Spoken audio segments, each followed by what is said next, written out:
Hi friends, అందరూ ఎలా ఉన్నారు? నేను మీ హరీష్ కండేపల్లి. ఇప్పుడు నేను చేరుకున్న గమ్యం సిద్ధవటం కోట. కడపకి 24 కిలోమీటర్ల దూరంలో ఉన్న ఈ కోట 700 ఏళ్ల నాటి చరిత్ర కలిగినది. ఇప్పటికీ చెక్కు చెదరకుండా ఉంది. ఈ కోట యొక్క రహస్యం 18 మంది రాజులు పోటీపడి పాలించిన కోట 36 ఎకరాల్లో ఉంది. ఎన్నో నాట్య మండపాలు, అద్భుత శిల్పాలు ఈ కోట మీద చెక్కబడ్డాయి. అసలు ఈ కోట యొక్క రహస్యం ఏంటంటే 18 మంది రాజులు పరిపాలించారు. అందులో శ్రీకృష్ణదేవరాయలు ఎక్కువగా పరిపాలించారు. తరువాత ఈ కోట నవాబుల చేతికి ఆధీనంలోకి వెళ్ళిపోయింది. అలాగే ఈ మసీదు వెనక భాగంలో చూస్తే పెన్నా నది ప్రవహిస్తుంది. ఈ పెన్నా నది ఎందుకుంది, ఈ కోట ఎందుకు ఇక్కడే కట్టారంటే దక్షిణం వైపు పెన్నా నది, మిగతా 3 వైపుల లోతైన అగర్తతో శత్రువులు ప్రవేశించకుండా వీలు కాని రీతిలో ఈ కోట నిర్మించబడింది. అలాగే మీకు తెలియని విషయం ఏంటంటే కోట లోపల నుండి ఒక సొరంగ మార్గం ఉంది. ఆ సొరంగ మార్గం నుండి పెన్నా నదికి రాజులు స్నానాలు చేయడానికి వెళ్ళేవారంట.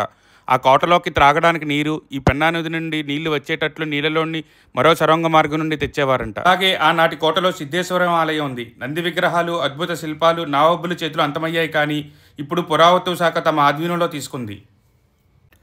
కానీ ఇప్పటికీ సభా మండపం మాత్రం చెక్కు చెదరకుండా ఇలానే ఉంది. ఫ్రెండ్స్, చూశారు కదా ఈ కోట యొక్క రహస్యం. చూడటానికి చాలా ఇంట్రెస్టింగ్గా ఉంది కదా.